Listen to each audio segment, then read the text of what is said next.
This video is sponsored by Buy More Shopping App. Buy More Shopping application is one of the online shopping app. நமக்கு தேவையான groceries items எல்லாமே இங்கே இருக்குது. ஒரு தடவை போய் பார்த்து ஆர்டர் பண்ணுங்கள். உங்களுக்கே ரொம்ப பிடிக்கும். சீப் அண்ட் பெஸ்ட்டாக இருக்குது அண்ட் குவாலிட்டியும் சூப்பராக இருக்குது. டிஸ்கிரிப்ஷனில் ஆப் லிங்க் கொடுத்துருக்கேன், போய் இன்ஸ்டால் பண்ணிக்கோங்க. அஸ்ஸலாமு அலைக்கும், வெல்கம் டு சமையலும் சத்தியமே. நாம் இன்றைக்கி பார்க்க போகிறது ஒரு சேலட் ரெசிபி தான் பார்க்க போகிறோம். தாய் பீஃப் சேலட். இது என் பெரியம்மாவோட சிக்னேச்சர் ரெசிபி. இது எங்கள் வீட்டில் உள்ள எல்லாருக்குமே ரொம்ப பிடிச்ச சேலட். ரொம்ப டேஸ்டியாக இருக்கும். இதை நான் எப்படி செஞ்சுன்ட்டு பார்க்கலாம் வாங்க. பீஃபை இதே மாதிரி நல்லா கட்டி கறியாக எடுத்துக்கோங்க. நான் 1/2 கிலோ அளவு எடுத்துருக்கேன். இப்போ அதுக்குள்ளே மசாலா சொல்கிறேன். கொஞ்சமாக உப்பு சேர்த்துக்கோங்க. இந்த கறிக்கு தேவையான உப்பு சேர்த்துங்க. நம்ம மசாலாலேயே உப்பு சேர்த்துக்குவோம். 1/4 டீஸ்பூன் அளவு ஜீரகத்தூள், 1/4 டீஸ்பூன் அளவு மிளகுத்தூள்,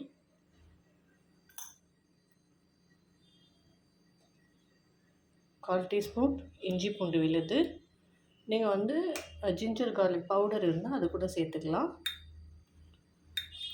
1/4 டீஸ்பூன் கரம் மசாலா தூள் சேர்த்துட்டு இதை நல்லா பரட்டி விட்ருங்க. எல்லா பக்கமும் பட்டுற மாதிரி. நான் எங்கே பார்த்தாலும் பட்டுற மாதிரி நல்லா பரட்டி விட்டுக்கிட்டேன். முடிஞ்ச வரைக்கும் சவ்வு கொழுப்பு இல்லாத கறியாக வாங்கிக்கோங்க.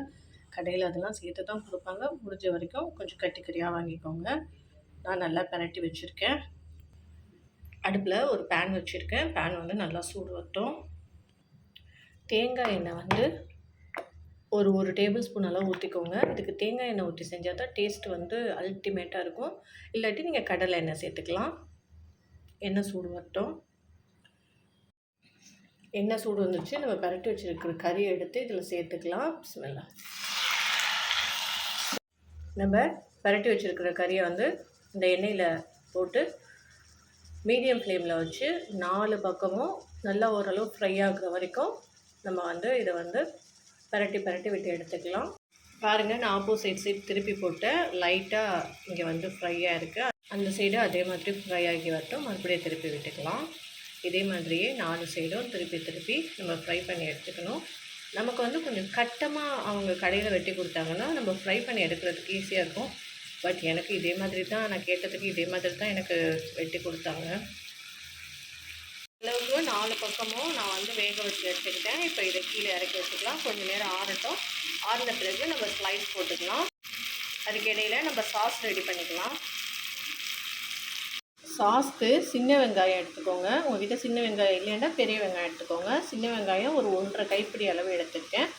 ஒரு 40லேருந்து 45 வெங்காயம் இருக்கும். 4 தக்காளி எடுத்திருக்கேன். ஒரே பச்சை மிளகாய் எடுத்திருக்கேன். இது எல்லாத்தையுமே மிக்ஸி ஜாரில் சேர்த்துக்கலாம்.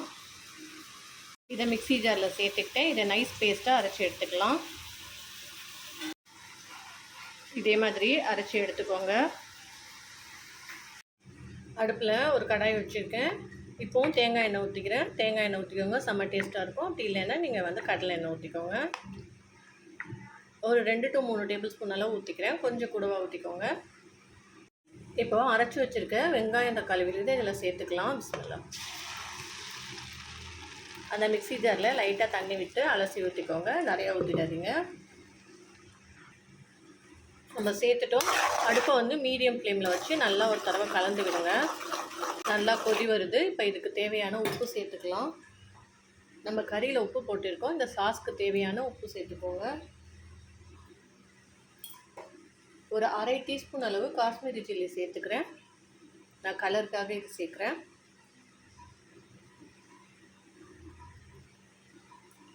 ஒரு டீஸ்பூன் அளவு சர்க்கரை சேர்த்துக்கோங்க. 2 டேபிள் ஸ்பூன் அளவு வினிகர் சேர்த்துக்கோங்க. சேர்த்துட்டு இதை நல்லா கலந்து விட்டுருங்க. இது நல்லா கொதித்து பச்சை வாசனையெல்லாம் போயிட்டு அப்படியே திரண்டு வரட்டும். நம்ம ரெடி பண்ண கறி நல்லா ஆறிடுச்சு. இப்போ இதை மெல்லிஸாக ஸ்லைஸ் பண்ணிக்கலாம்.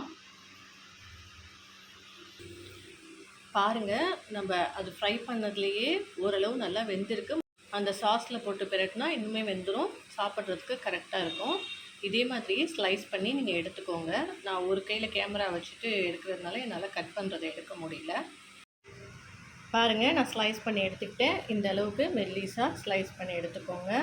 ஸ்லைஸ் பண்ணி எடுத்துக்கிட்டேன். இந்த அளவுக்கு மெல்லிஸாக ஸ்லைஸ் பண்ணி எடுத்துக்கோங்க. இந்த அளவுக்கு மெல்லிஸாக ஸ்லைஸ் பண்ணி எடுத்துக்கோங்க. பாருங்கள், நான் ஸ்லைஸ் பண்ணி எடுத்துக்கிட்டேன். இந்த அளவுக்கு மெல்லிஸாக ஸ்லைஸ் பண்ணி எடுத்துக்கோங்க. இந்த அளவுக்கு மெல்லிஸாக ஸ்லைஸ் பண்ணி எடுத்துக்கோங்க. இது குட்டி குட்டி பீஸ். இதே நம்ம வேஸ்ட் பண்ண போகிறதில்ல. இதையே நம்ம சாஸில் போட்டு தான் எடுத்துப்போம். ஓரளவுக்கு திக்காயிடுச்சு பாருங்கள். இந்த கன்சிஸ்டன்சியில் இருக்கணும், ரொம்ப திக்காயிடக்கூடாது. போதும். எனக்கு உப்பு மட்டும் பத்தலை, நான் உப்பு மட்டும் சேர்த்துக்கிட்டேன். இப்போ வந்து கறியை வந்து நம்ம கட் பண்ணி வச்சுருக்க பீஃபை இதில் சேர்த்துக்கலாம். எல்லா பீஃபையுமே சேர்த்துக்கோங்க. சேர்த்துட்டு பரட்டி விட்டுக்கலாம்.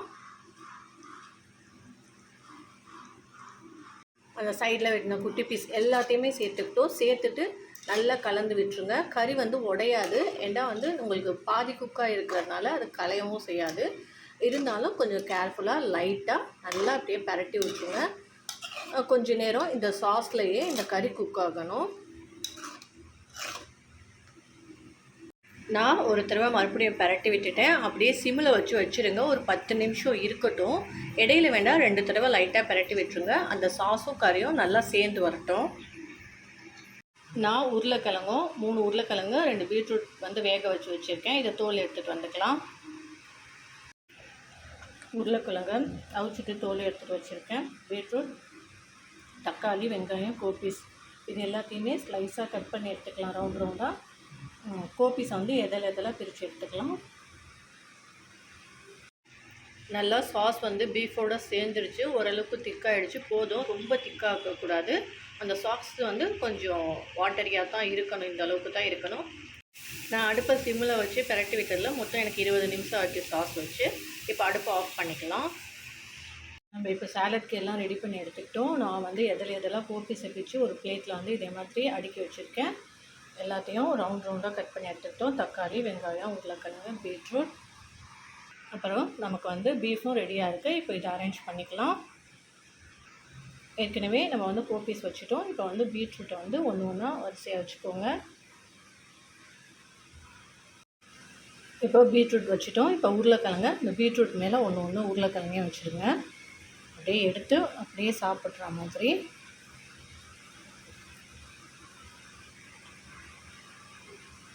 உருளைக்கிழங்கு வச்சு இப்போ அதில் தக்காளி வச்சுக்கலாம். அதே மாதிரி ஒரு தக்காளி எல்லாத்தையும் அரேஞ்ச் பண்ணிக்கோங்க.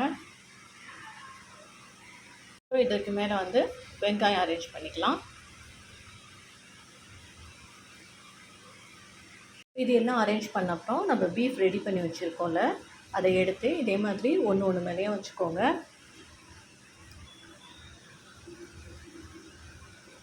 உங்களுக்கு அப்படி பிளேட்டில் அரேஞ்ச் பண்ணி எடுத்து சாப்பிட கஷ்டமாக இருந்தால் நீங்கள் வந்து சிங்கிளாக கூட அரேஞ்ச் பண்ணிக்கலாம். அதுக்கு அது உங்களுக்கு எவ்வளோ வேணுமோ அத்தனை கோப்பீஸ் வந்து இதே மாதிரி எதெல்லாம் கட் பண்ணி தனித்தனியாக வச்சுக்கோங்க. பீட்ரூட் எடுத்துருக்கோம்ல, பிஸ்மில்லாஹ் ஒருலேயும் ஒரு பீட்ரூட் வச்சுருங்க. நீங்கள் இது எது ஃபஸ்ட்டு எது செகண்ட் வேணாலும் வச்சுக்கலாம். நம்ம இஷ்டம் தான், நம்ம விருப்பப்படி அரேஞ்ச் பண்ணிக்கலாம். இப்போது உருளைக்கிழங்கு வச்சுருங்க.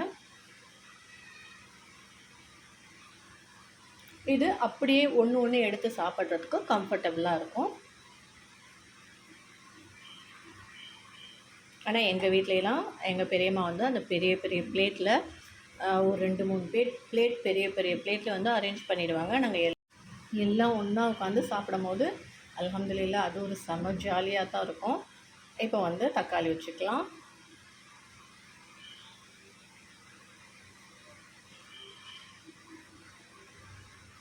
இப்போ வெங்காயம்,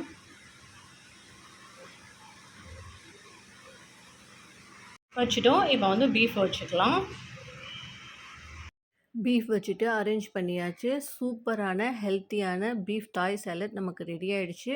ரொம்பவும் டேஸ்டியாக இருக்கும். கண்டிப்பாக ட்ரை பண்ணி பாருங்கள். ட்ரை பண்ணி பார்த்துட்டு உங்கள் கமெண்ட்ஸை எனக்கு சொல்லுங்கள். என்னுடைய சேனல் பிடிச்சிருந்தா சப்ஸ்கிரைப் பண்ணுங்கள், லைக் பண்ணுங்கள் அண்ட் ஷேர் பண்ணுங்கள். இன்ஷா அல்லாஹ் அடுத்த வீடியோவில் மீட் பண்ணலாம். அஸ்ஸலாமு அலைக்கும்.